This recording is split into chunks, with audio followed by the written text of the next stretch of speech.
Good evening. Greetings, everyone. Hope you are doing well.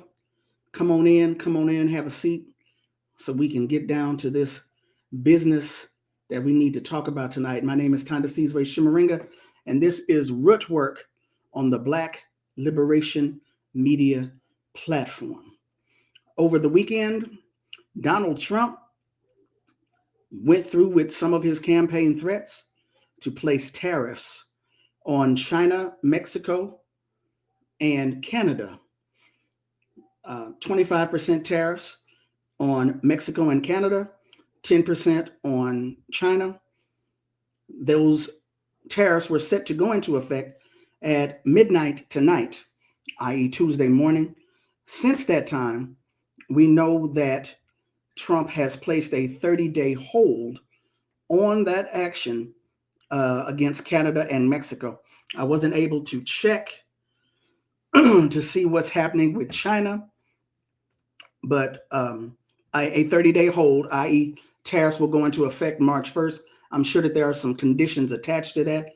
I don't have that information with me at the moment, but our next guest might, because our guest is the one who alerted me to the fact that this might be an attempt to create economic sabotage, economic destruction here in the U.S. You know, those are big words for me. I don't necessarily do well with big words. So I asked the brother who gave me that information, Kali Akuno, to hop on here with me tonight because I didn't feel like we needed to wait until the morning show. I'm sure they'll be going over it on the morning show. I'm sure my other comrades here on this platform will be dealing with the issue. But I was like, we got to do this now because what's going on? People need to understand what's going on from a very, very basic level, but they also need to know what can be done about it. So, again, my guest is Kali Akuno, co founder, executive director of Cooperation Jackson in Jackson, Mississippi, which is building sustainable solidarity economies with an S down in the Jackson, Mississippi area. Thank you so much, Kali, for being on Rootwork tonight. Always a pleasure to be here. Looking forward to getting into it. You and I had been discussing alternatives to what we're enduring, building of solitary economies, mutual aid, cooperative economics. We had been in discussion with this prior to Trump's actions on the weekend. As a matter of fact, we talked about an educational series coming up that Cooperation Jackson is going to be sponsoring. It'll be broadcast live on your YouTube channel about these very same issues. We had been in discussion about that. And then Trump did his thing. What does this mean? What was the word that you used to describe it? Which we Economic. got a whole bunch of You them. called it, are we on the verge of economic collapse? What do you mean by that, Kali? And I'm serious. I'm literally. I mean, I want Well, I to down. mean, try to put it in, I guess, some common Please, vernacular. Some of it will probably have to switch to your some quote unquote standard economic language. But okay. let's start with Trump's campaign promises. You Mm-hmm. know, and then I think there's two things that people really need to probably pay more attention to than his campaign promises and truth. And that was his inauguration speech.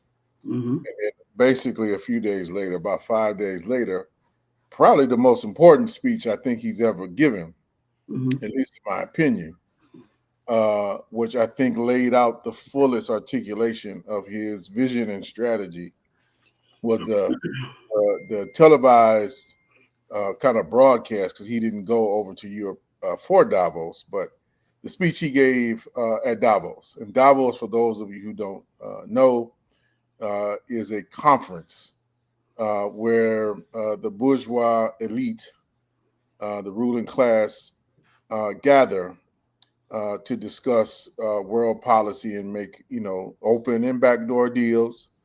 It's been going on for I think about 30 years now.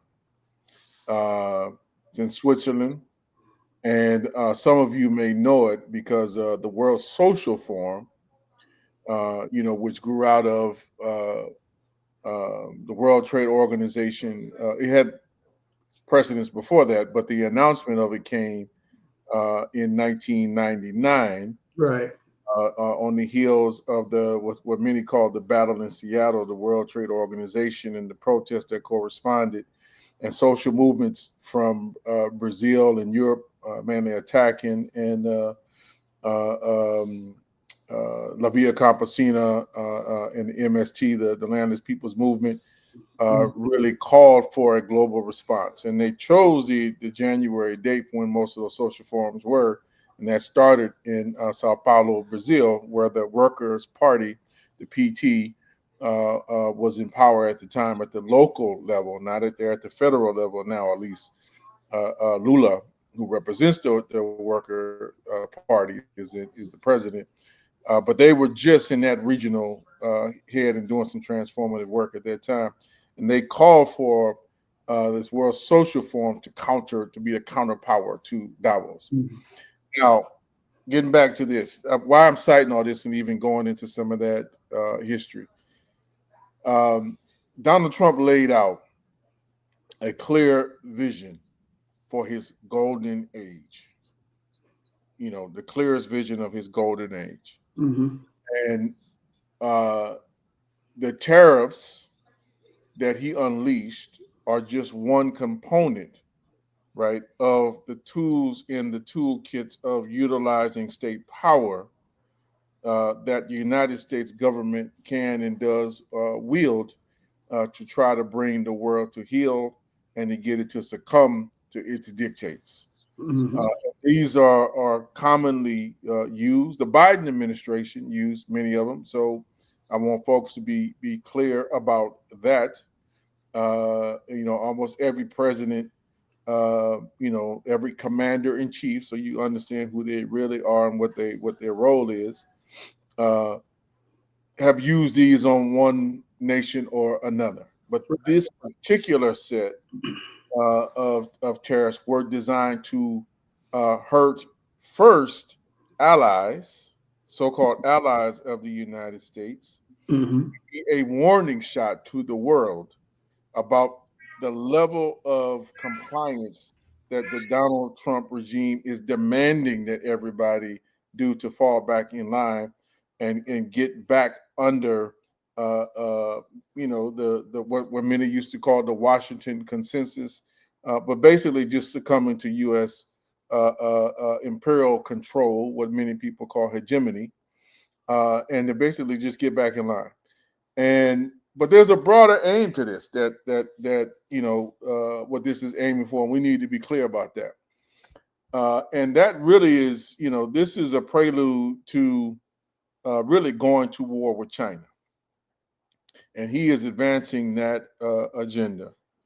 But I want folks to understand this is not Trump's singular agenda, right? The U.S. ruling class, pretty much since Obama, has determined that this war is coming, that it's inevitable, and that each regime, the Obama regime 1 and 2, the Trump regime 1, and the Biden regime 1, and now the Trump regime number 2, they are all been gearing up with slightly different variations in tone, in rhetoric, and levels of aggression.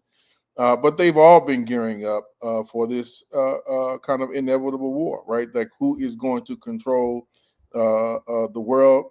The United States does not aim, very clearly, does not aim to go the way of Great Britain, to wherein, at least between the two dominant powers, there was kind of a peaceful, if you want to call it that.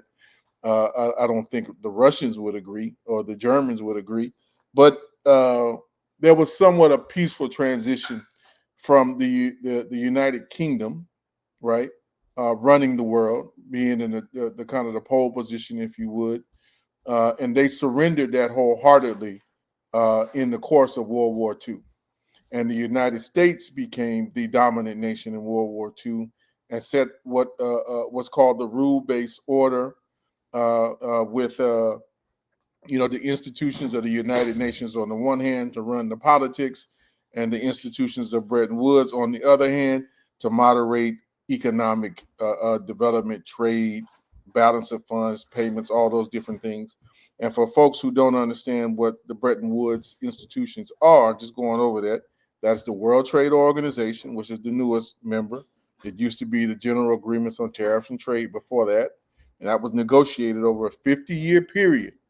And I'm stressing that so you understand the kind of the long-term planning that at least the U.S. ruling class once had, that they structured this out. But the core institutions that most everybody knows are the International Monetary Fund, the IMF, and the World Bank. Those are the Bretton Woods institutions. There's other minor ones, but those are the three major ones. And like I said, there's the politics and the economics. And this is this so-called world rule-based international order that the United States has kind of presided over and kept the world in check. Well, both of these have been in steady decline. And particularly the United States' economic capacity to kind of dominate the world has been on a steady decline since the 1970s. What the United States does have a dominant position over is over financial flows, right? Over financial transactions, over international currency and currency exchange. And the dollar being the reserve currency of the world means that basically, so folks understand it, put in layman's terms, the rest of the world pays a tax to the United States that people in the United States could then benefit from, basically kind of really as a piggy bank to subsidize the opulence that exists within the United States relative to the rest of the world. Now, I stress that because, by straight material standards, even poor people have more access to material goods within the United States. So it's a kind of a relative, everything is relative, put that in context. But there's a relative probably rather than say a more material less access that you might have in parts of Africa, Asia, or Latin America, right? Where here, we have access to phones, cars, things of that nature.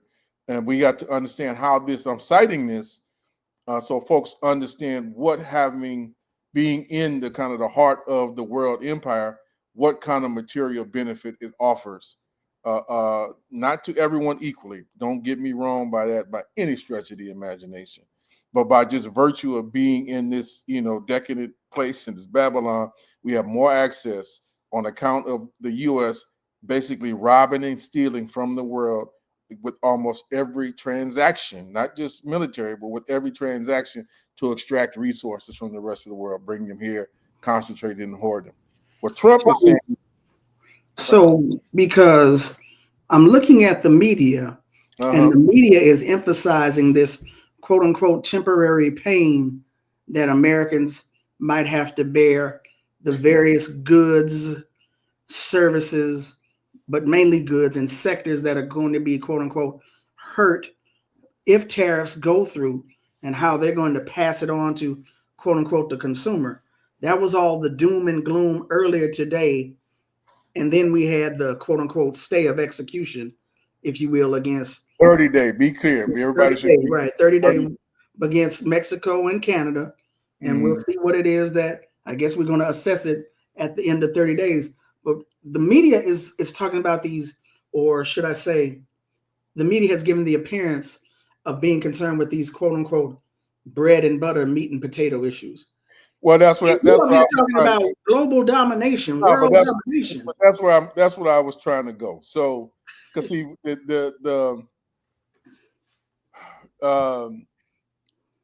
be mindful with bourgeois media, y'all. That's one place I was about to go. Okay. Because you got to see. I want us to see the commonality between the Democrats and the Republicans, despite some of the rhetoric, because they actually unite on a number of critical things. And where one of the points that they unite on is, that China got to stay in this place, and that the United States is going to remain the top dog. They got rock solid unity on that. And they got rock solid unity on the other aspects of imperialism. That's why they agree on Palestine, right? That the Palestinians have to be punished to demonstrate to the rest of the world what the awesome might of the United States government can and will do to anybody who wants to challenge it. Mm-hmm. That's an example. And that's why, for instance, the so-called opposition, I just saw something a few minutes before coming on, Hakeem Jeffries, don't let the name fool you. But he's skin folk, but he ain't kin folk. Mm-hmm. Don't let the name fool you. He's running around promoting war with Iran, while the other members of his party are sitting there screaming about all of the legalities of what Donald Trump is doing, but not posing any opposition. Mm-hmm. And so, and in the mainstream media, particularly like the MSNBC and the CNN, they kind of preaching a certain type of doom and gloom and concern. Right. But Trump, being as smart as he is, and I said that, he is so smart. This man is smart. What he knew he constructed in this first couple of days was, let me create an atmosphere of chaos and panic, right? Say that there's no way, he just said there's no way y'all gonna get rid of this tariffs, but then he set up a conference call with both of them today. Mm-hmm. And at the end of the conference call, both of them, took a little bit of a bow and said, okay, what can we do to avoid this? He ensured a win and gave a bunch of red meats to his base. Mm-hmm. So he promoted fear, Mm-hmm. got a set of compromise of folks bending his way, and now he can title it as a victory. But the thing that he's going to wind up doing on the heels of that, because Trump is a bully, he understands the bully, yard. So if you give him one thing, he's going to come back for more. He ain't stopping, right? And remember, this is the richest cabinet that has ever existed anywhere on the planet Earth. I mean, the Roman Senate didn't have ballers like this, like he got his cabinet. Mm-hmm. So, and if you listen to Elon Musk has been saying long before he actually came into power with this Doge, he's been saying for a good number of years, we need an extinction event. That's what his words. Mm-hmm. Right? Humanity needs an extinction event. It needs to be revived, like we in some Dune novel or something like that, right? Like humanity got to be recreated from the ashes of its complacency and all this other kind of stuff. He ain't gonna hurt from the pain that will be inflicted from the tariffs. And in fact, him and his billionaire buddies, this is a technical term, it's been reported, right, by several like Wall Street Journal economists, been reporting different things, that there's various numbers of them have been playing the U.S. Futures market for short, meaning that they are betting that the United States economy will tank, which means at the end of the day, they're going to make money off the collapse, right? If it's structured in a particular way. And not only will they make money, they will be able to seize more assets and move us further along the needle once they secure even more. Recognize they already control 3/4 of all the wealth in the United States, right? About 20 people. They will control more land. Bill Gates is the largest landowner in the United States. I hope y'all know that. Yeah, I've heard that. I've heard that. Right? Mm-hmm. And that's just in the United States, not what they own internationally.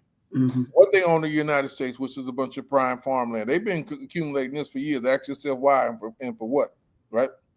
Do they farm? I ain't never seen one of them out there, raising no chickens or doing so that they can employ people to do that. So what's all this for, right?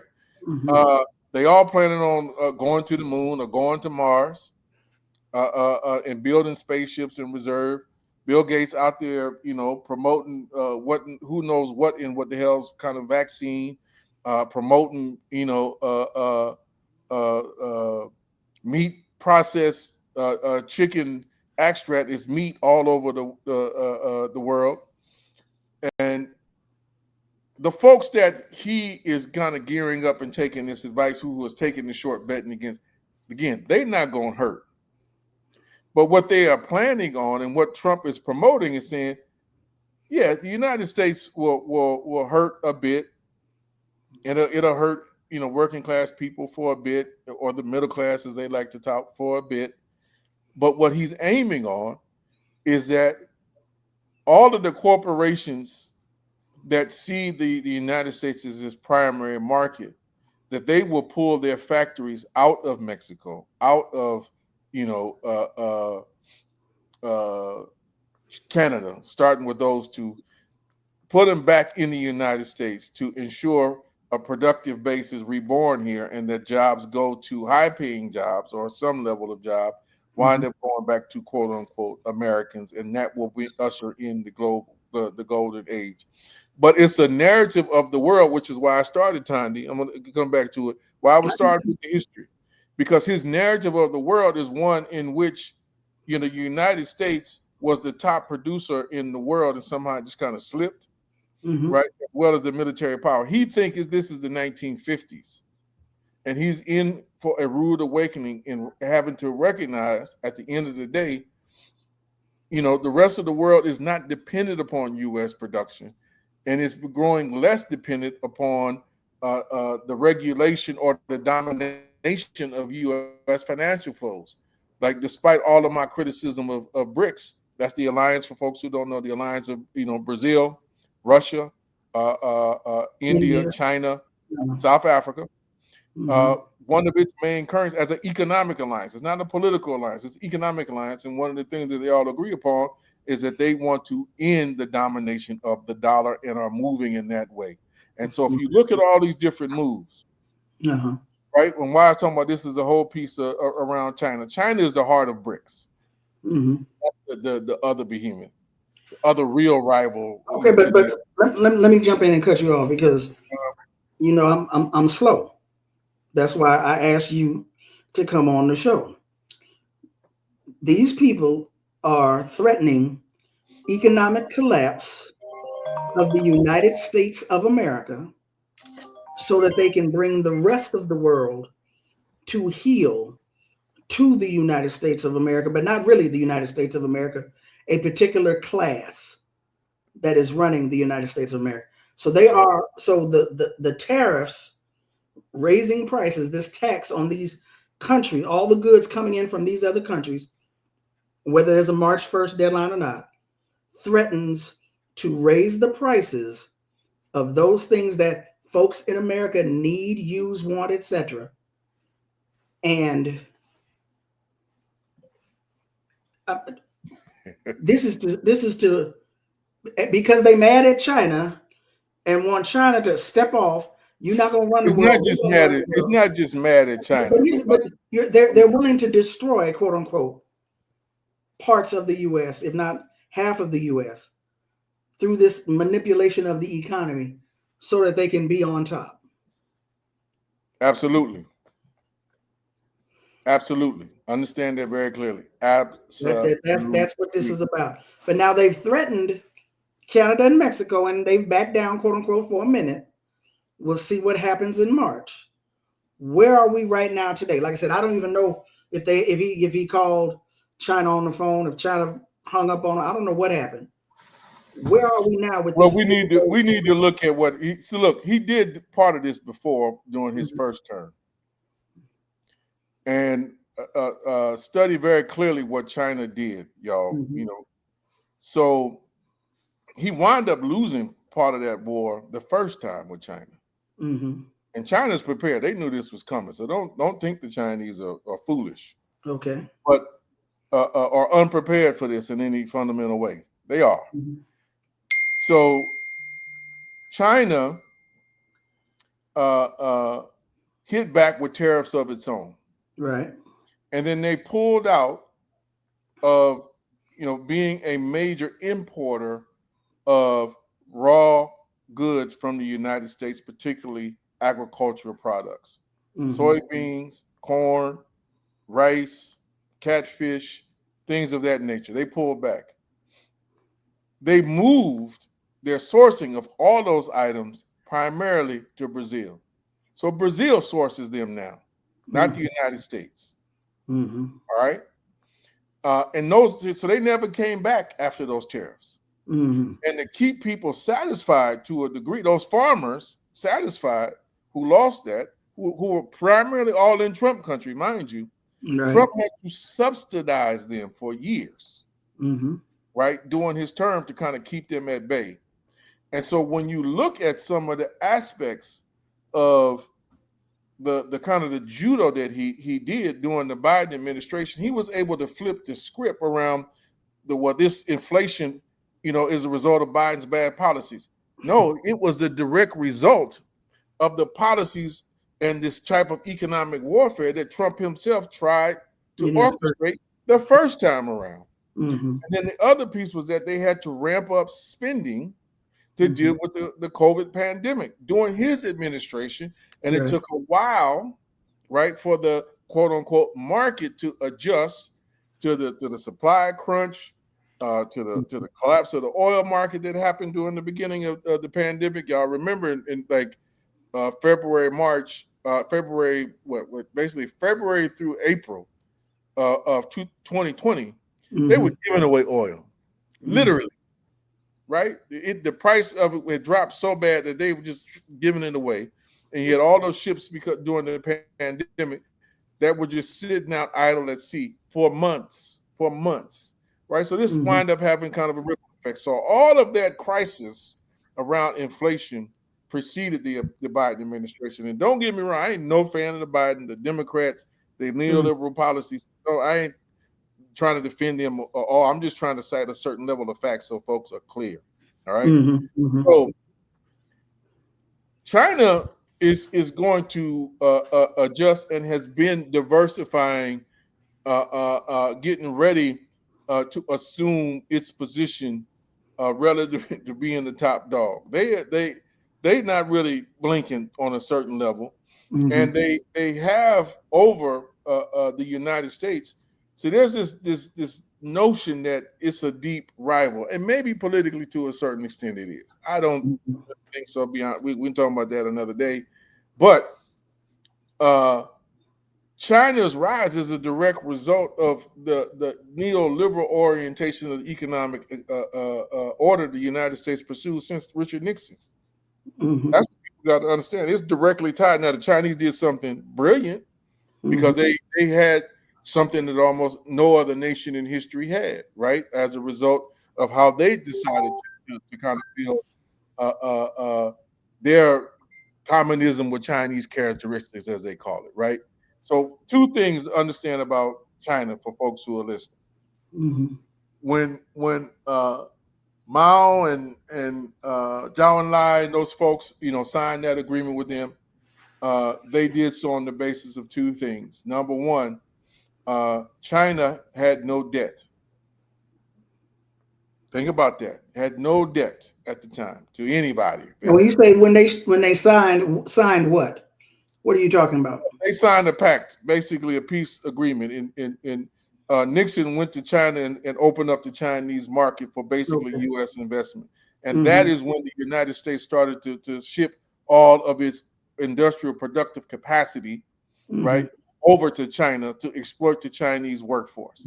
And that's the second point I was getting at. The Chinese had no debt, and then they had a highly educated but cheap workforce. Rock bottom cheap workforce.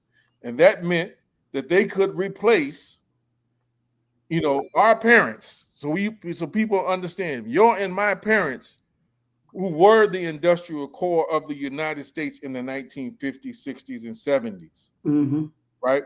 And the United States Capitol took home a key lesson from the urban rebellions of our people in the 1960s, that you cannot have a rebellious, internal colony that has the capacity to destroy your industries, should they be so conscious and minded enough to meet their own demands, which they had some experience in Detroit in 67, right? In Newark, right? In Gary, in Cleveland, right? In Oakland, right? Where there were major riots, rebellions, upheavals that were pushed by our folks who were in organized formations at that time to challenge them, right? From the Revolutionary Action Movement to the League of Revolutionary Black Workers to the Congress of African People to the Black Panther Party for Self-Defense, and there were many, many more. The Republic of New Africa, all of which had folks in all of these different places with bases, organized people who were ready, some like the League of Revolutionary Black Workers, ready to engage in militant action at the actual site of production at what was then America's main export, which was cars, and shut it down. Mm-hmm. If they so choose, or do something even more, detrimental, if they had so chose. So it was a deliberate strategy, right, that the United States had to employ. And there were other things, like the debt the United States was incurring because of the war in Vietnam, which was going on at the exact same time. Right. Them. So they had to, Nixon wound up doing a couple of different things. One, to kind of break that Bretton Woods international world order at that time. One, he took the dollar off the gold standard and let it float. Yeah. That's how we got to the petrodollar and the dollar formation that we have today, right? And how they wound up extracting people, through the financial currencies, and people paying through oil, which the world is dependent upon oil still, and clearly now will be, based upon how Trump is and his folks are totally divesting from any kind of solar or green transition as a key part. Okay. And understand why. I need to go back. I need to go back. I told you. Okay. I'm slow, and you keep getting deep on me. I need you to stay in the shallow end of the pool. This is the shallow end. I'm a worker. Nixon in the 70s, opening up with China, their cheaper workforce, displacing our parents, educated, our grandparents, that on. Right, educated but cheap, displacing our peoples as the workforce. Making America great again. Doesn't that mean putting Americans back to work? Under what term? Doesn't that mean keeping industries here as opposed to in Mexico or China, even though it's cheaper? Doesn't that mean keeping stuff here and employing us? I want you to go back to what you said. Go back to what you said relative to the pain. What is the pain intended to do? Just make it simple. What is the pain intended to do? The temporary pain that no. Who says it's going to be temporary? Well, the pain that I thought your boy said that, Orange Man. Okay, but there's what Americans are going to feel in order to be made great again. And so what does that mean? Let's break it down. Let's make it simple. Doesn't it mean higher prices at the grocery store? That's not what it means. No. So if every car is made in the United States with the current United States labor relations, wages, environmental standards, ain't nobody could afford that car except for us, Europeans, Japanese, and Australians. Okay. So who you selling cars to? If you accepting that standard. But the part of the reason why no, don't move forward. No, I'm going with you now. Let's not move. I want people to really understand who's going to pay for that. What other country is going to be able to pay for that in mass? If you paying an American worker, right now under current terms and conditions, right? If you go to the Nissan plant up in Canton, Mississippi, up the road. Starting at $25 an hour. That's the wage. Right. Okay, and you got to factor that into all the materials, all the energy, right, that goes into this. That means you're not going to sell nothing less from anything made in the United States with all of this golden age labor and production. These cars going to be no less than $50,000, $60,000. That's going to be your cheap end, mind you. So tell me, who in Africa, who in Asia, who in Latin America, in the growing markets, in the growing population centers of the globe, which are in Africa and Asia. Africa has the fastest rate of growth, population growth out of anywhere, Africa and Asia. Who is going to be able to afford those vehicles? Not much of nobody in those places are going to be able to afford them at the prices that they would sell for if labor conditions remain the same in the United States. So what they have to do is inflict pain to lower wages here. But now, nobody's going to be able to afford those cars because of wages or because of the profit that the Wages. car About manufacturer? wages. See, most people in the world don't make enough to consume an American car Mm-hmm. as it currently is, or something labeled Mm-hmm. by which is why the Chinese have been ramping up their car production all over the world because they make them faster and cheaper. Mm-hmm. So things that the rest of the world could use to be on the cheap. Me and you both old enough to remember how cheap the Volkswagen Bug used to be, and Mm-hmm. why that was why they were so common when we was kids, because they was cheap, right? Everywhere. And they were everywhere, and Mm-hmm. the parts were interchangeable. So you can get a part from another Volkswagen, whether it was a Bug or not, and put it in that Volkswagen and keep rolling, right? My They had a brother's first particular car was a Bug. orientation, right? They had a particular orientation towards a mass production Fordist orientation that kept things cheap and interchangeable. Mm-hmm. So that created a particular market for them that Mm-hmm. was about, we want to hit this mass market and entry level. The Japanese did the same thing when they first introduced Datsun and Toyota. Remember, Mm-hmm. they used to be cheap and interchangeable, right? Very cheap, which is how they wind up getting in part into the U.S. market, right? Particularly during the 1970s when U.S. wages became stagnant. And that wind up filling the role because U.S. auto factories, right? Remember the U.S. GM, General Motors, and Ford and them. Remember they used to make them big ass Lincolns and Cadillacs. That's what they was making in the 70s. That Oh. was expensive that was very expensive. That was gas guzzlers, Mm-hmm. right? And both of us was also remember the two oil strikes. I remember I was young, but I remember them lines waiting in line at the gas station growing up in LA for an hour, 2 hours, 3 hours, Yeah. waiting to get gas, Mm-hmm. right? On the crowd on the account of what OPEC was doing, Mm-hmm. the oil, petroleum exporting countries, that particular alliance, what it was doing, right, to try to gain more concessions and gain more power, right? Right. In support of some of the national liberation movements on the one hand, those that was coming up and had some revolutionary or radical politics at the very least, and then those that were just trying to make a profit, like Saudi Arabia, like we'll play the game because we want more money.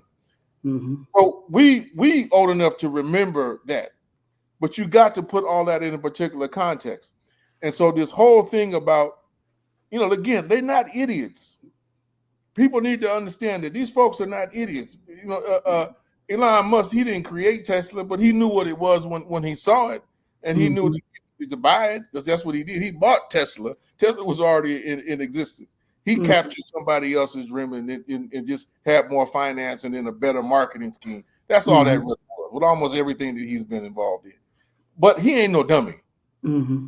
right? And so part of the thing that they are trying to accomplish is not just rewriting the terms for the globe, they're rewriting relations of production here in the United States. And Mm-hmm. what that means is that they need a good chunk of the quote unquote American middle class, i.e., the American working class, right? Particularly as lower sectors, to take less wages and less or no benefits at all to make the United States and its products more competitive in the global market to meet China, to take away China's advantage. And one of China's advantages still is a tremendous population, highly educated, and relative to the United States and Western Europe in particular, its labor force is still cheap. Mm-hmm. They don't cost that much to pay them, so they can make all these products, right? And that don't have excess wages. Their wages are rising, and that's part of what the Chinese, Communist Party is trying to do in its own particular way, is to rise their wages so that their people can have more aggregate, material benefits similar to what the West has had. So that's an Mm-hmm. aspiration of theirs and how they define a particular variant of socialism. Right. You know, so that's where they're trying to go. But at right now, and this is when you hear the arguments coming from all of these administrations, the Biden administration, Mm-hmm. the Obama administration. If you don't believe me, go back and listen to all of their complaints about China. They artificially manipulate their currency. Every single one of them has said that, right? Mm-hmm. They artificially keep their wages down of their workers, right? Saying that they are not operating by market principles and dynamics, not allowing the free market to determine, because they are intentionally keeping their products cheap so that they have a competitive advantage in U.S. and Western markets, and keeping the labor force down in terms of the wages, whatever, so that they remain cheap, and that those who have capital, i.e. the capitalists and the multinational corporations, would choose to go to China to build their factories to be able to sell goods. And understand, there's a still good number. This is why they're 10% as opposed to like what's going on. Because Elon Musk, if you all just cite the examples of stuff going on, he hit up Trump himself. Hey man, I got a bunch of factories over here. You can't be messing with my money, right? Hitting with these tariffs, because that means if somebody wants to import one of my cars or solar panels, X, Y, and Z, and you hit them with a 25% tariff, that means folks in the United States is going to wind up paying that tariff tax, which is basically what it is, and it's going to make it less competitive. And the Chinese will come behind me with their cheaper end products, cheaper off the top, and outcompete me in the U.S. market. I don't want that. I want to have that. So we're going to figure out another route by which to go with them. But they're trying to reset terms inside the United States and internationally. So if you want to just look at it from a maniacal standpoint, right? Maniacal. Yeah, I mean, the maniacal brilliance of Trump. Part of what he's laid out is pretty brilliant. I hate to say it, but stand back and look at the chessboard. It may seem random to be like, we're going to invade Panama and invade Greenland. That ain't random at all. At all. That's all about geo-positioning and getting prepared for both either a trade war or an actual physical war with the Chinese. That's what that is about. I'm trying to I decided to look it up real quick. We talked about earlier. If you just now joined us, I'm speaking with Kali Akuno, co-founder, co-director of Cooperation Jackson, which is building sustainable cooperative, working on a sustainable cooperative economy in Jackson, Mississippi, in unison with other cooperative organizations across the country. We're talking about economic collapse, or the possibility of economic collapse because of Donald Trump's moves placing tariffs on China, Canada, and Mexico over the weekend. As of this afternoon, there's been a pause on the tariffs against Mexico and Canada, a 30-day pause. I hadn't seen any more about if there was going to be a pause. What were the discussions that Trump had with the premier of China? So looking this up right now, I came across this article on the BBC from 3 hours ago. I was trying to make it bigger for you all to see. Can't really get it that big. Trump sows uncertainty, and I'm not sure how to pronounce his name. Is Xi Jinping? Xi Jinping. Yeah. Xi Jinping sees an opportunity. From 3 hours ago, this is the BBC. If China is angry at the United States for imposing an extra 10% tariff on all Chinese goods, it is doing a good job of hiding it. Both Canada and Mexico vowed to retaliate. Canadian Prime Minister Justin Trudeau said his country would not back down as he announced a 25% levy on more than $100 billion of American goods. U.S. President Donald Trump then agreed to temporarily pause tariffs on goods imported from both countries after reaching separate agreements with them. The tariffs on China, however, are slated to go into effect on Tuesday. So far, Beijing has held its fire. So China being the real target here. Here we go.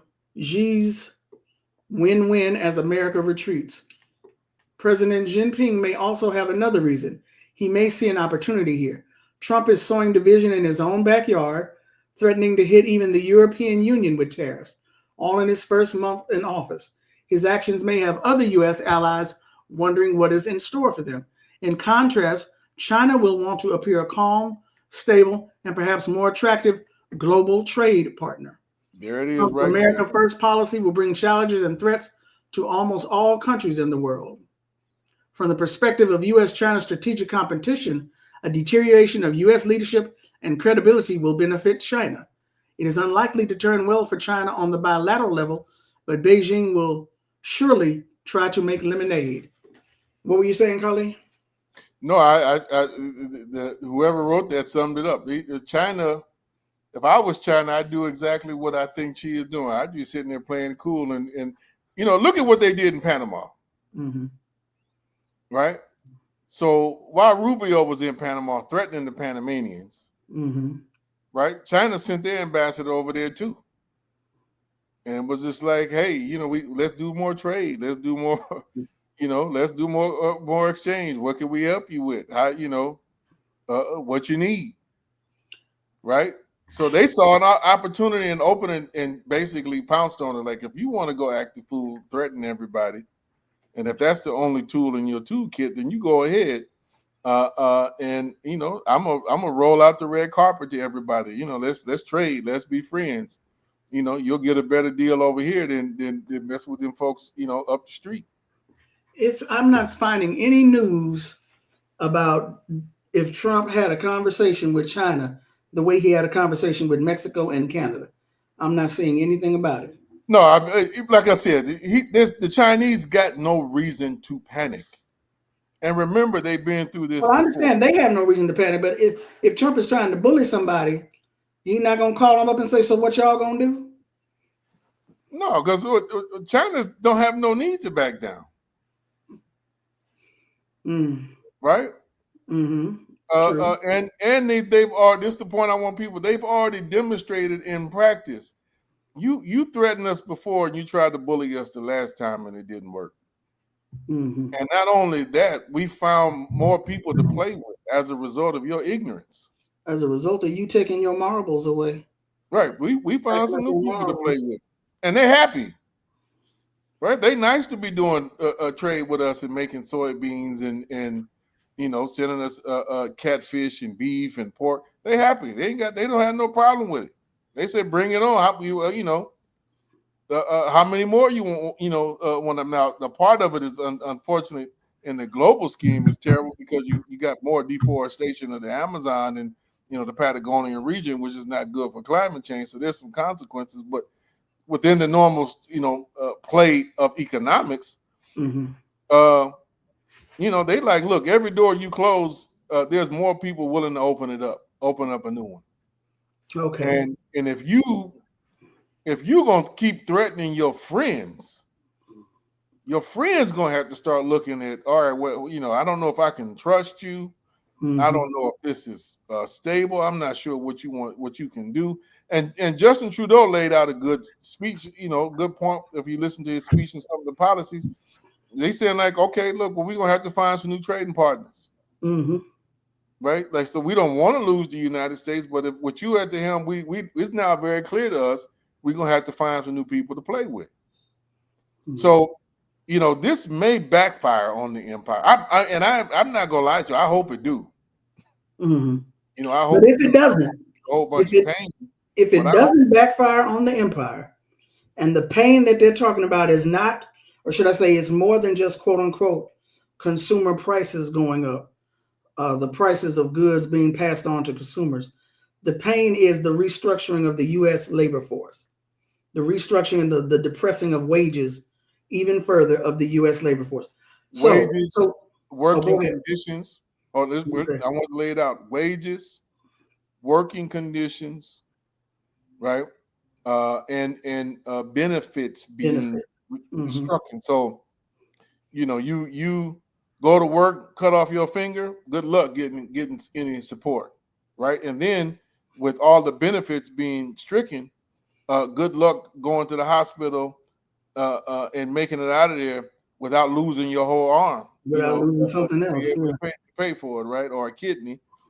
So that's what they are hoping for. But the end point, I want to just jump ahead a little bit, Tanya. Well, I was going to say, so what do we do?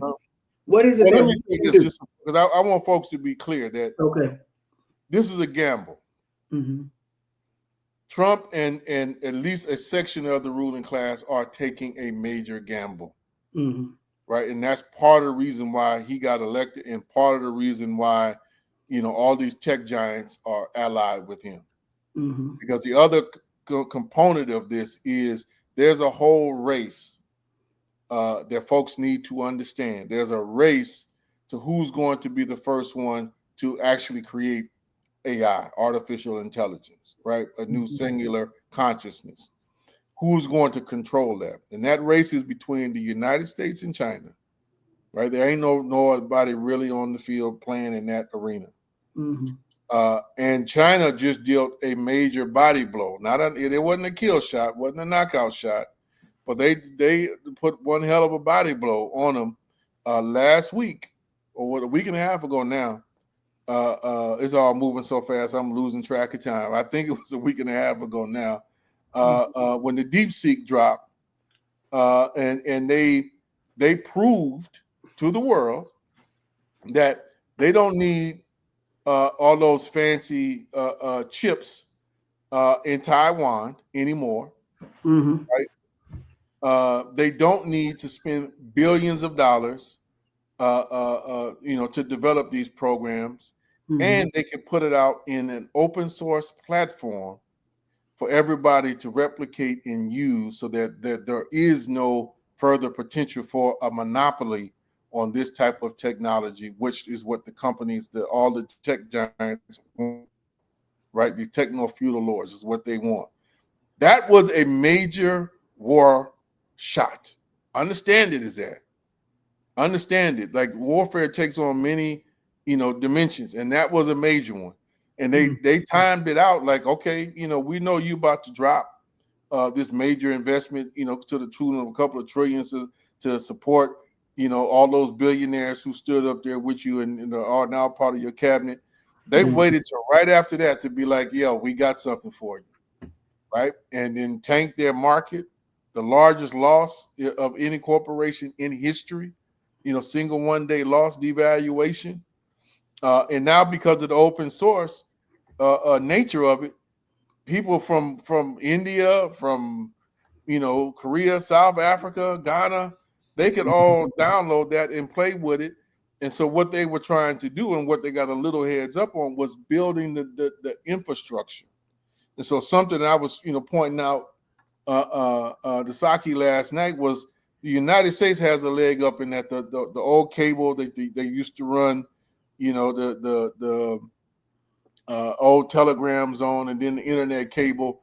The United States has a monopoly on it. That's their infrastructure that pretty much the rest of the world uses, right? And that's how they get. If you watch the Snowden movie or the Snowden documentary, and he talks about how the United States has these backdoor entries into even their allies' intelligence networks to know what Japan and the Europeans. That's because the infrastructure and all the protocols behind it was set up by the United States, their technology. Well, the new technology is trying to move beyond those protocols, beyond that infrastructure, and rely on a new infrastructure. China is trying to get ahead of that and lay the foundation through this kind of open AI piece, this open source piece that they just did, for it to be the primary supplier of this new infrastructure. That is just advancing the march to war.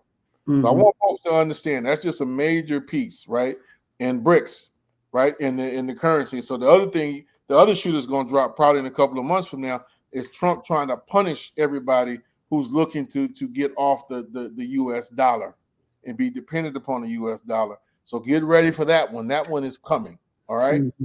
And then the critical piece, while we're seeing advance towards this jump ahead, is that should the reorganization not work, that will further accelerate the last choice that the United States has in its arsenal, which is actual warfare.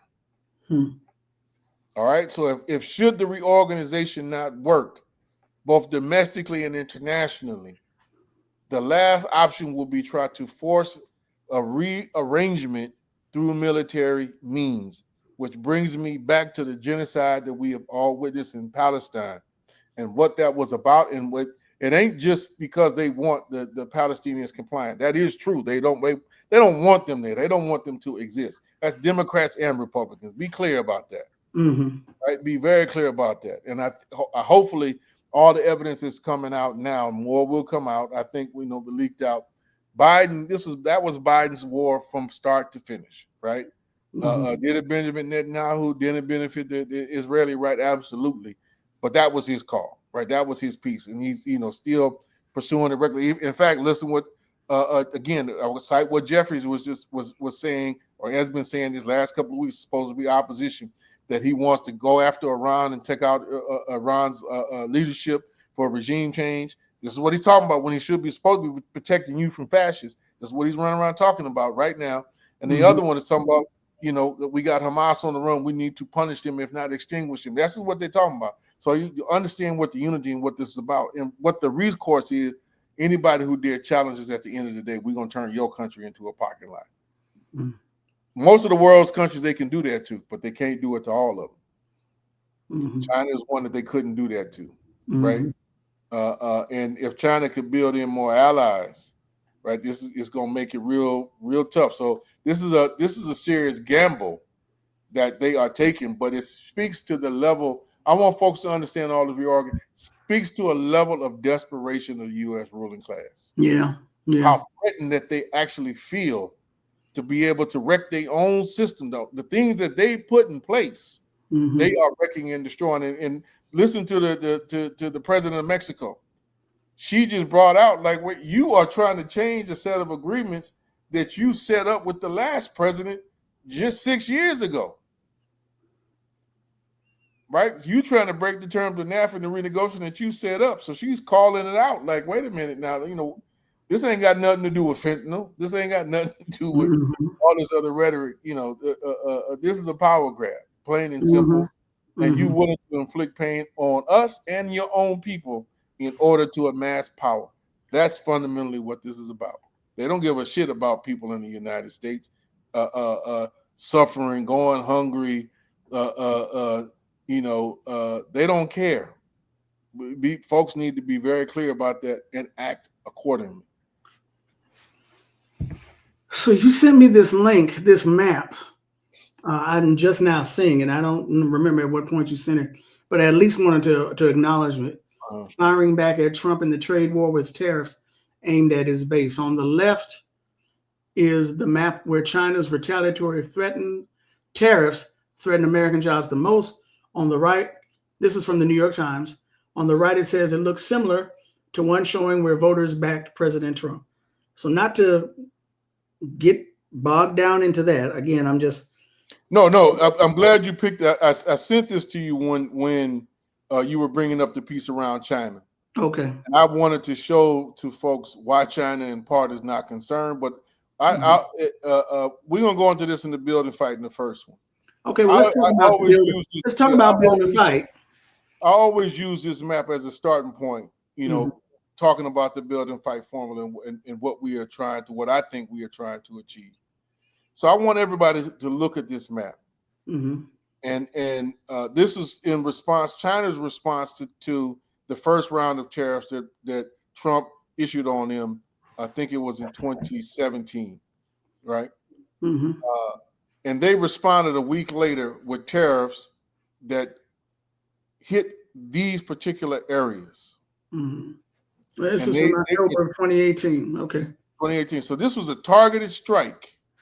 I want folks to understand that, right? Like, and Xi Jinping and the Chinese Party, we ain't got no problem with the American people. But those of y'all who was dumb enough to vote for Trump and want to continue to support him, we're going to make y'all feel a little, pain, hopefully to get you to change your mind. That's what this was articulated, right? But what I want us to understand, this is about what we need to do to be effective. I want you to think about the Chinese hit back with this. Now granted, that's the state, right? With all the state power and state resources, and we don't have a movement strong enough, nor is the new African nation independent by any means. But we couldn't produce. Let's be real with ourselves. It would take us 10 years to come up with this type of information that they came up with in a week and hit back with tariffs. So there's a serious knowledge gap around our own environment that we don't have, y'all, that we have to get serious about understanding the political economy of the United States itself. Right? And like most folks, I'm sure, did not know that the United States' number one, actual physical trading partner is Canada. that I wish I could show you. I wish I could pull up. Let me see if I can find it real quick, Tanya, because I want you to pull this up. So folks see and understand a few things. Give me a second, y'all. Bear with me. All right. So while we are waiting on the brother man to get that information, I just want to remind y'all this is the type of information that we strive to put out on Rootwork. Yes, this is a commercial that we try to put out on Black Liberation Media. So if you value this info, support Black Liberation Media by becoming a subscriber. If you're not already one, sign up on the Patreon because YouTube is hating and won't pay. You've got the information on the Venmo and the Cash App for this show for Rootwork, but also for Black Liberation Media is also available. When we talk about supporting and mutual aid, solidarity, support, we all we got. Again, this is the type of information that our media, and by our media, you know who I'm talking about, needs to be putting out, but we need y'all help. Damn, I sound good. I'm gonna make a commercial.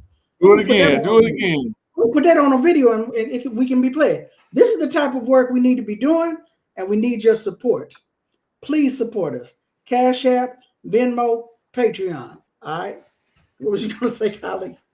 Now pull up. I sent you another link. Pull that one up, and I'm about to send you a picture. Hopefully you can get it and put that one up after this. Let's see now. You want me to take this one down? Take this one down. The other one up. Through with that one for now. The top import partner of every U.S. state. Oh my. February 1st, 2025. Oh, just the other day. Cali hanging out with China. Okay. And this is from the Visual Capitalist. Folks want to know. That's from the Visual Capitalist.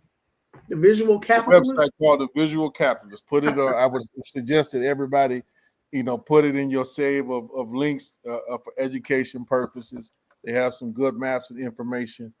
Well, look at that. Look at that. New parts of New Africa and Old Mexico. Their trading partner is Mexico. Oh, and I'm going to pull up one more. Okay. But that speaks to the other side of this, since I can't send you this. Let me put this.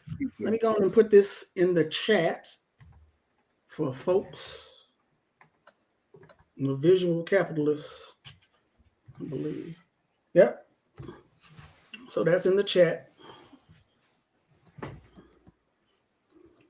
And give me a quick second to get you to find this other one.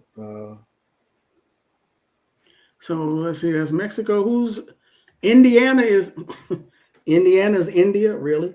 Okay. No, that's Ireland. Ireland. No trading with India going on? No. Okay. Indiana is Ireland. That's interesting. Idaho and Malaysia, their top import partner. Malaysia. Who got Germany? Oh, see Germany.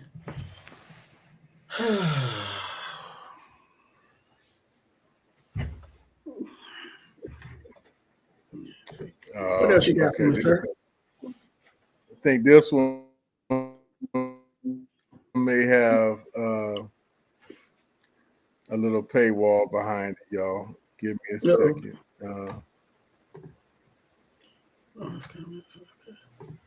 No, here it is. I found another version of it. We found another way. Okay. I'm sending it everybody. Another way. The internet is undefeated, as they say. All right, so that's the top. This map is the top import partners.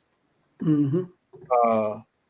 The one I just sent you is the other side of that equation. The top export partners, right? And you put these two. I wish you could do them side by side. The one I was trying to pull up had a version of it that was side by side, but it's kind of hidden behind a paywall, so we can't get to that.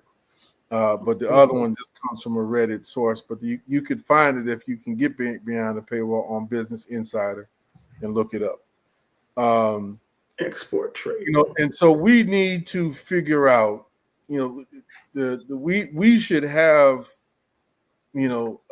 our movements and people in our movements being good materialists, which I hope everybody's trying to be, being good dialecticians, which I hope everybody's trying to be, should have some grasp of. Wait a minute, hold on. Let me real quick. No, I'm not saying, hold on. Who is, okay, the blue is China and the red is Japan. No, the red is the United Kingdom. Well, on this, I'm trying to see. Red, there's a light red, and then there's a kind of a maroon red. And then if you look at Florida, Brazil, right? Utah, oddly enough. But hold on, it's not showing. Okay, this is it small, and this is it large. It's saying Brazil and Florida, China, Louisiana.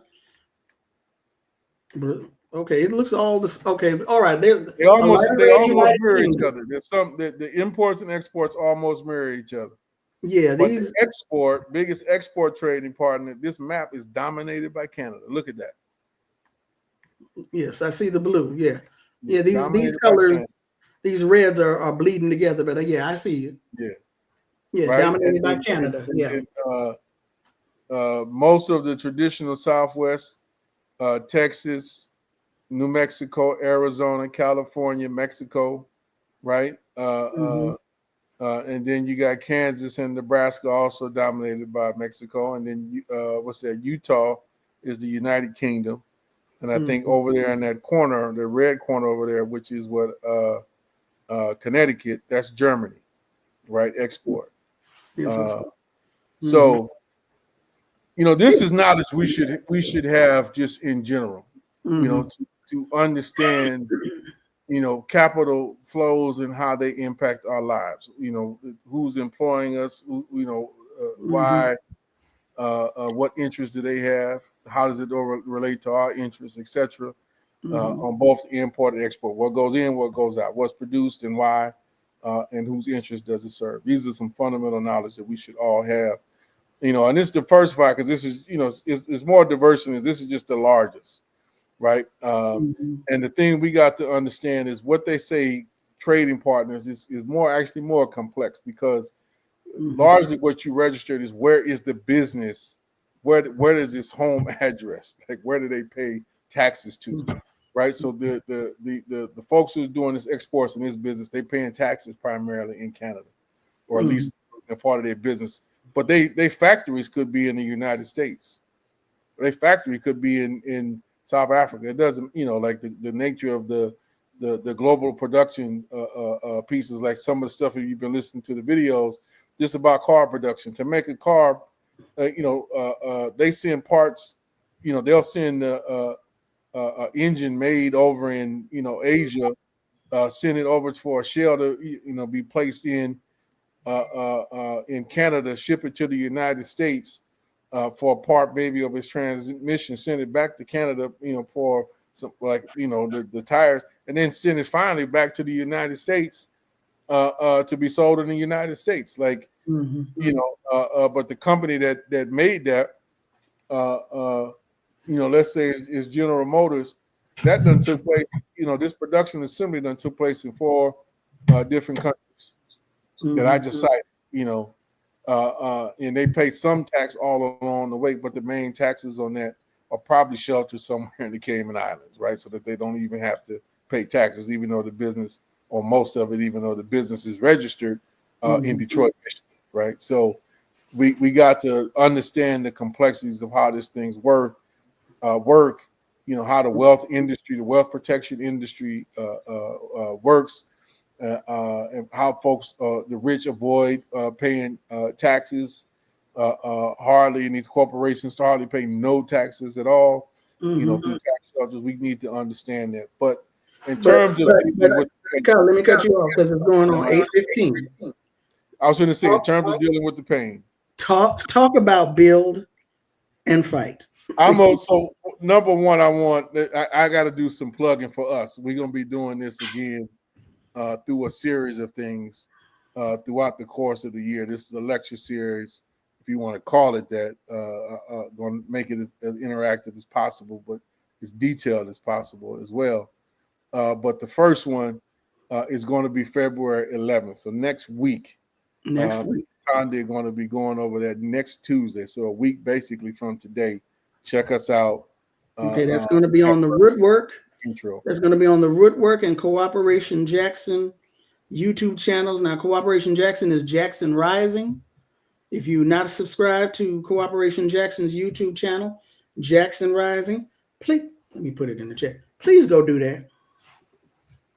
Go ahead, Kylie. Sign up for the page, so you can get it automatically.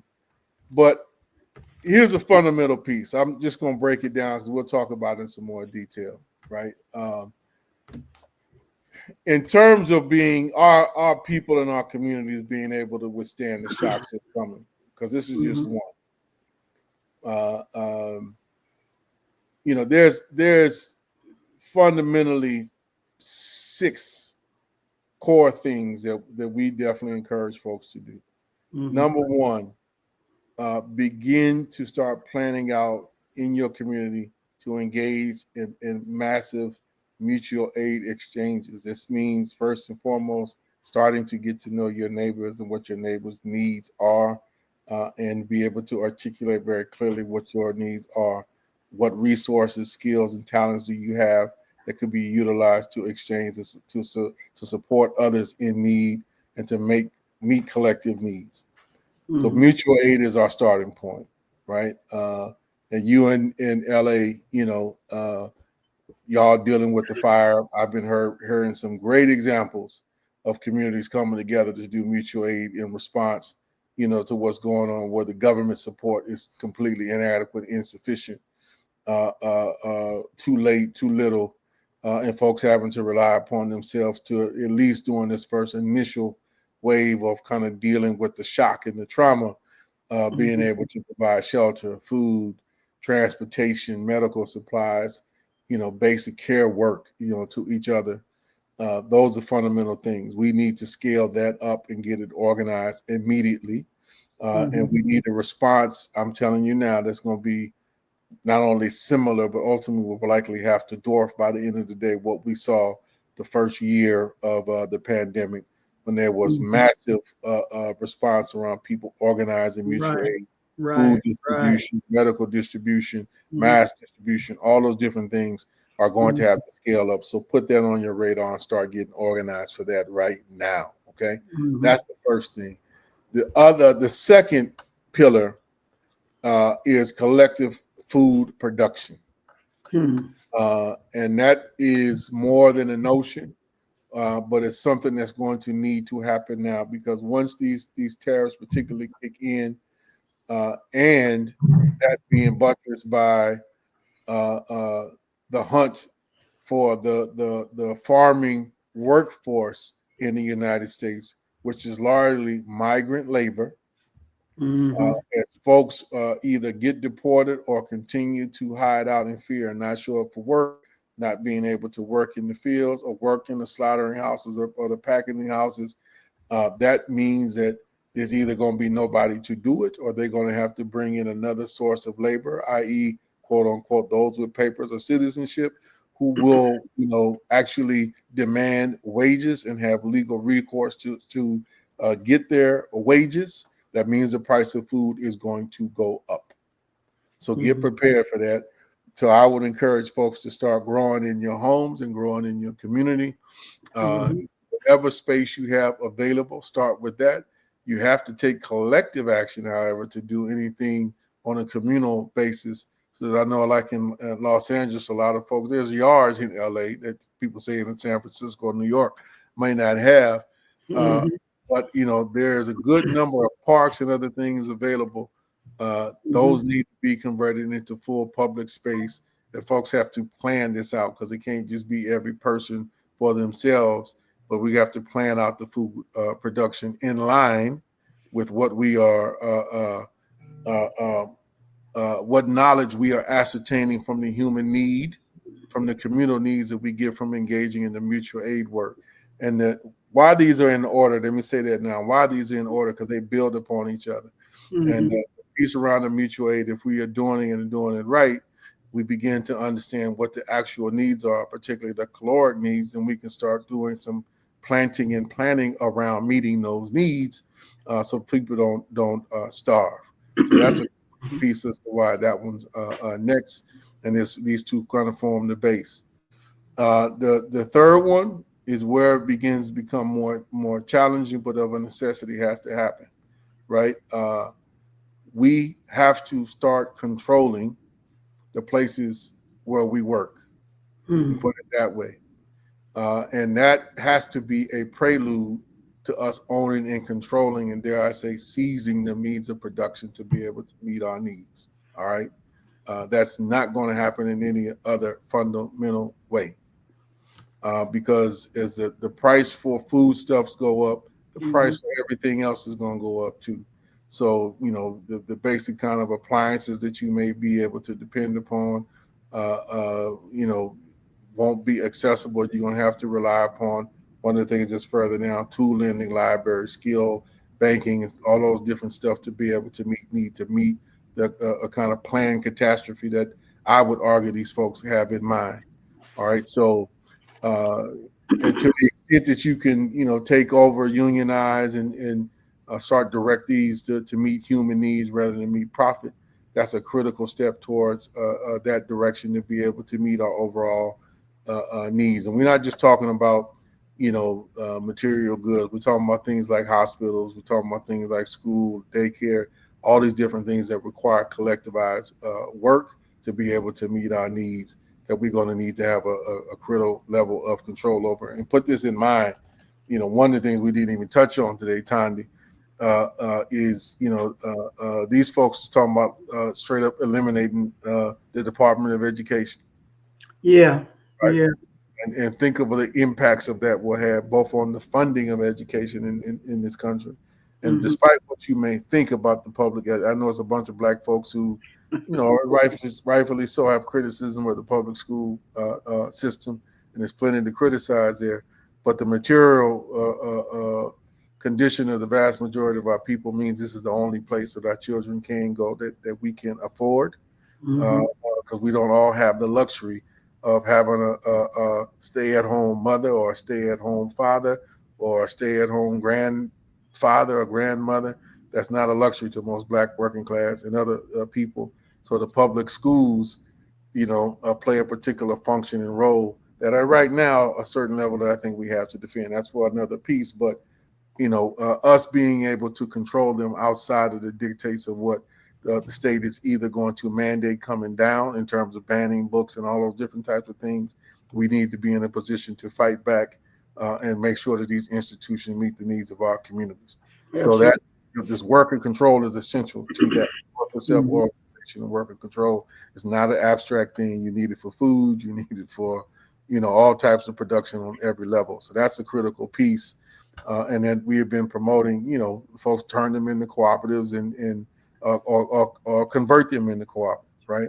The other one, now this is a little bit realistically a little bit more down the road, but it's something that we think people should be striving to do, and that's what we call community production, and that takes many different forms.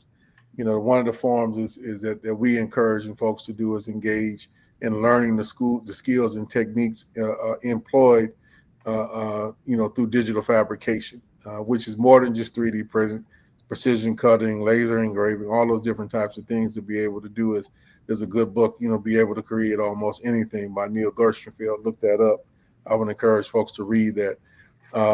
This is putting advanced technology basically at our fingertips and at a level of community control, but we can start producing the things that we need on demand and based upon use value exchange, right? Or direct trade that eliminates the excessive waste, or that eliminates a whole host of things. Excessive energy, is bad for our environment, bad for the ecology, and it does not respond to the creativity of all the different things that we need on demand. So that's a critical piece. But in the meantime, in the short term, to deal with these crises, we're going to need tool lending, libraries, because we're not always going to have access to things to fix a car and things to fix a house. But if we're sharing these things collectively, right, Mm-hmm. pulling Mm-hmm. on each other collectively, we can work to meet each other's needs, at a base level. So that's a critical piece. Then, the once you get to a level of where we doing all this, uh, you're gonna meet political resistance, and you got to be able to defend what you build. So you need to have some level, start thinking about off the top how you're going to defend yourself and defend the community and defend the gains of autonomous, self-determined production that you engaged in. So you're going to have to set up some level of self-defense committee and practice, in order to move things forward. And it's better for that in an organized fashion rather than a chaotic fashion, which will just kind of lead to Excuse personal time, a kind of a warlordism that unfortunately we're seeing in Haiti, the past couple of years, by way of example, if you want to understand what I'm talking about.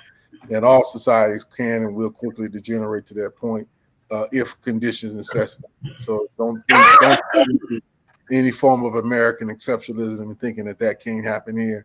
It can happen here. And those of us, me and you grew up in LA, Thandisizwe, so we know at different points in time in our own community, it did exist. Didn't get written about in a particular way. me. But that was kind of every man, woman, and child for themselves in parts of the 70s and 80s. And it produced some horrendous things, but also produced some glorious things. Mm-hmm. But I draw from my LA experience one critical thing before I move to the next piece, because it leads into that, is that if you look at what LA or Chicago or Kansas City, St. Louis, some of these other places did, what Black working class people did.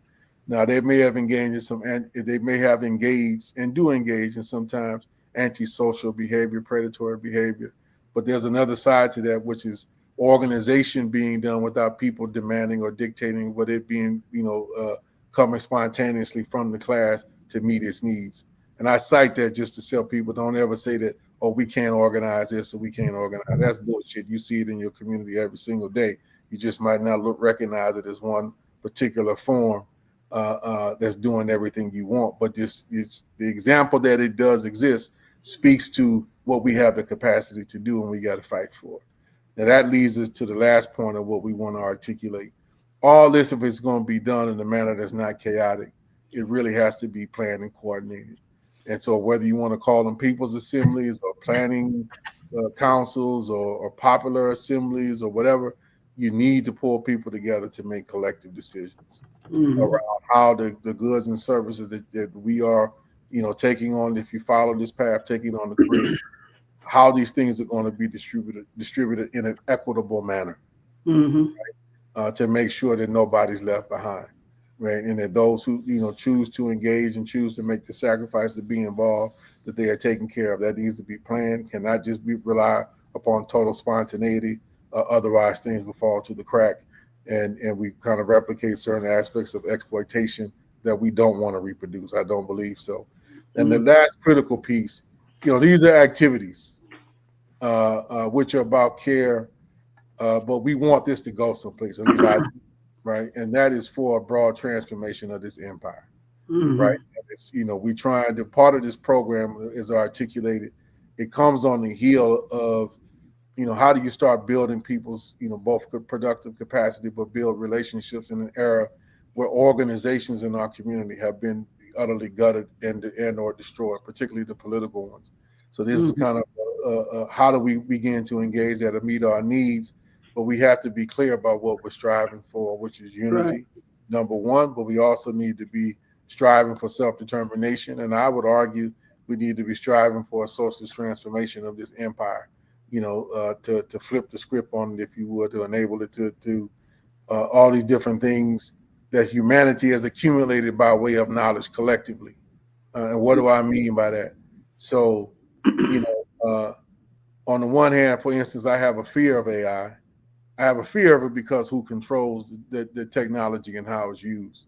I Mm-hmm. don't have a fear about humanity to be able to create things that might make it easier for all of us to enjoy life. That's a benefit. But it's Right. just who owns and controls it, that is the problem. And so we Mm-hmm. need to subject that to democratic control to the greatest extent possible. and that requires not only folks doing and planning each other, but being mindful of what we are working towards and coming up with some collective direction on that. And that requires political education. Do not underestimate that. Absolutely. All those who engage in it, you got to consider this through a political lens and be fighting for that. So that's we're going to be covering this in more detail and more in depth.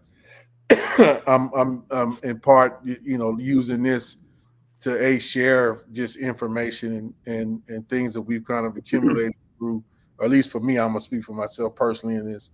The last, I would say, 25 years of my life, really starting from things I learned from trying to build the School of Social Justice and Community Development in Oakland, all the way on down, through what happened in Hurricane Katrina and me being with the People's Hurricane Relief Fund and dealing with that disaster and the lessons I got to learn there, how that wound up being, taken to first for me personally, then into Atlanta, doing that organizing with the U.S. Human Rights Network, knowledge and skill and connections acquired there, and then trying to get that on down to Jackson to execute the Jackson Kush plan. So it's the things I'm sharing don't come. It ain't no abstract shit. This is things ain't no whim.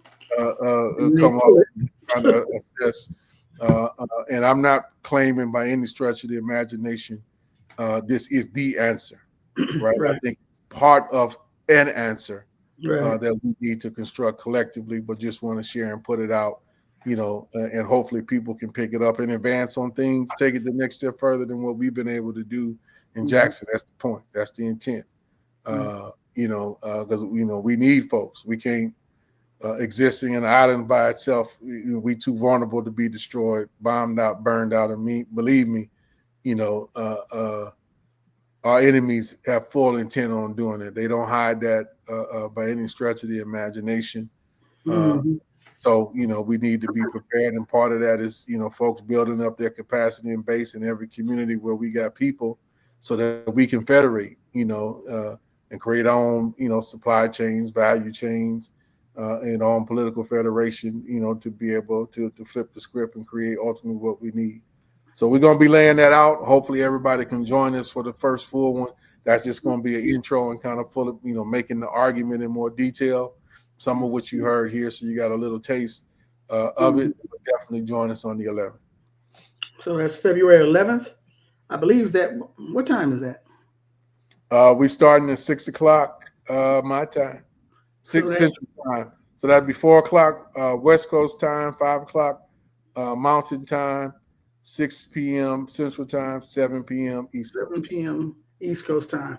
Tuesday, February 11th, 4 p.m. West Coast, 7 p.m. East Coast, 6 p.m. Central, 5 p.m. Mountain.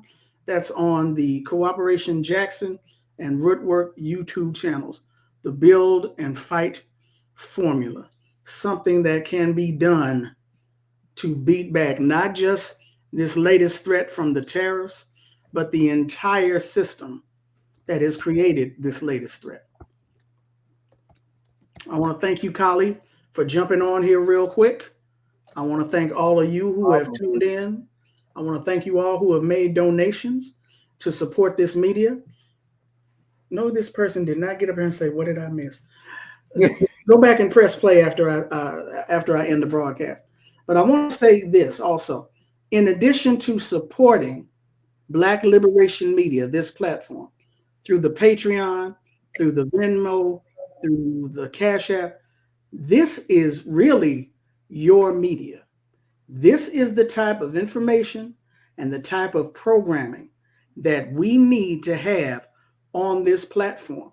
I am more than sure my comrades on the other shows are going to be tackling this issue in a variety of ways in the days coming up. But if they are not, do not hesitate to be like, yo, what's up with y'all? Why y'all not covering this? Why you not breaking it down for us, the audience? That's the thing about our media. You can also tell us what it is you need from us. It's not just us up here sitting around thinking, ooh, let me do a show on this. That's part of it. But you also need to demand what it is you need. You need to demand that we break down complex subjects for you, that we provide you with an analysis other than what MSNBC or the Wall Street Journal is going to give us. They are right, but you need something other than that. All of our people need an analysis other than that. And like, for example, Kali Akuno, we're not just bringing you thinkers, we're bringing you organizers and activists, people who work on these programs. So again, support Black liberation media, but also make a demand of Black liberation media. Make a demand of me on Rootwork and support Rootwork. Cash App and the Venmo is in the banner down below. Tune in next week. Go to the Cooperation Jackson website, go to their channel on YouTube and subscribe if you have not done that already. So let's be about this work that we need to be about. Kali, thank you again so much for dropping everything you was doing and hopping on the show with me tonight. Appreciate you, bro. Appreciate everybody. I'm going through these comments. I wasn't keeping up. My apologies, y'all. Keeping up with it's a lot. It's a lot. Yeah, that's good. That's good. But yeah, it's engagement. It's good. So yeah. And if you came in late, please go back to the beginning, press play, share the link, subscribe, like the show. All of that assists us in this work that we're attempting to do. All right, so I'm gonna let you go, and I'm gonna get on up out of here too, bro. All right, till next Tuesday. Till next Tuesday. Absolutely. All right, you take care. All right, take care now. And for all of y'all who have been watching, I know this is I kept y'all up late, didn't I, Rouse Pasta Sauce? But thank you again for hanging with me. Late night, quote unquote, a little bit late night. I usually come on Thursdays, but again, needed to jump on here to tackle with this. Couldn't wait till Thursday. Not for me, it couldn't. Wanted to jump on this as soon as I possibly could. That's the other thing about Black liberation media. We need to not only give you what you want and what you need, we need to give it to you as soon as we humanly possibly can. So now that we've done that, I'm gonna let y'all go ahead on and enjoy the rest of your evening. Don't forget to come check out Remix Morning Show in the morning and the rest of the shows. All right, we out. Peace. Y'all take care and stay safe.